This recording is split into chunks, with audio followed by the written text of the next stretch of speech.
Welcome back. A Texas grandmother is dead after a Tesla crashed into her house. The homeowner surveillance camera right here, as you can see, recorded the crash last Friday outside of Houston. The driver says it was on autopilot and suddenly left the road. Now the family's suing both Tesla and that driver, claiming that Tesla's autopilot and full self-driving systems are defective and dangerous.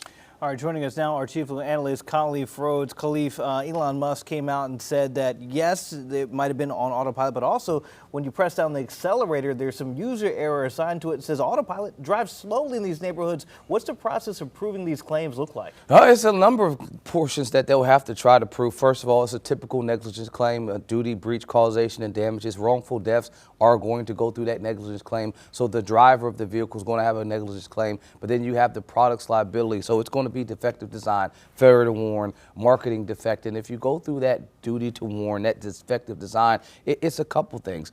Did Tesla have a product that they knew was defective or unreasonably dangerous at the time? Did that defect cause the crash?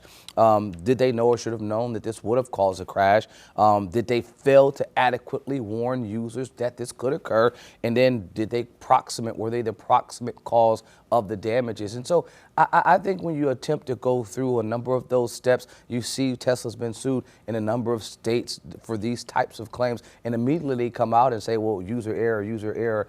At some point, they'll have to be able to have a conversation about how much they are warning folks about how much control you're supposed to have, how much control you maintain while it is in its autopilot in or full self-driving mode. Yeah, this is an extremely unfortunate situation. And so the plaintiffs are going to attempt to do a couple things. Yes, you want to shift the blame to the driver because there has to be some user error for you to be able to get them for the negligence aspect, but you also want to be able to shift the blame towards Tesla. So it's going to be a unique situation for the attorney to be pointing fingers in both directions at the same time. The family is stating that Tesla overstated how good the autopilot feature was. How important is that when you're looking at the product liability? That's going to be that marketing defect, that misrepresentation. Hey, our product is super safe. You can rely on it. You can trust in it. It's something that will protect you. And then on the other hand, is doing things like causing accidents. That's what they're going to be able to point to. And when we say they, we're talking about the victim's family that's bringing this claim on behalf of the estate. And so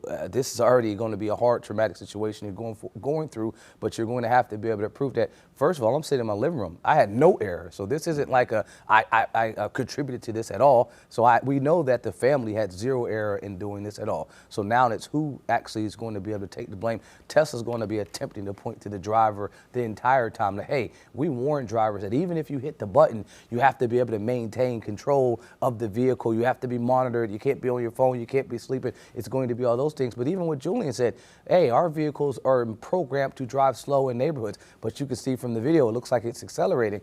On the other side, the driver's attorneys are going to be saying, hey, the driver did everything that you guys told him to do. So there's going to be pointing within on the defense side as well. That driver was also severely injured. And I was going to say, do you see the driver also joining the victim's family and just fully suing Tesla for this? Absolutely. I mean, if you're named as a plaintiff, as a defendant like he is, his defense team is going to be saying, listen, it wasn't me, it was Tesla. But at the same time, filing a cross-claim or a counterclaim against Tesla and saying, look, now I have my own injuries, and they can allege the exact same thing that the family is alleging, that, look, I wholeheartedly purchased this vehicle because of your advertisements that said that I'd be safe, that I'd be protected, and now I'm not.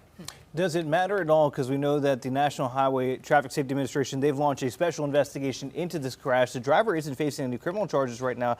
Does that factor in at all to this suit, or are they two separate bodies doing their own investigation? Criminality and civil liability are definitely uniquely separate. Oftentimes you get these reports and they can be helpful in this type of claim. Sure. But if instantly he told your officers, hey, I had it on autopilot, the car just took off and went off to the road. During the course of the investigation, they'll be able to determine, no, you actually were controlling or you won't. So yes, it could be helpful, but right now it's not hurting or helping them.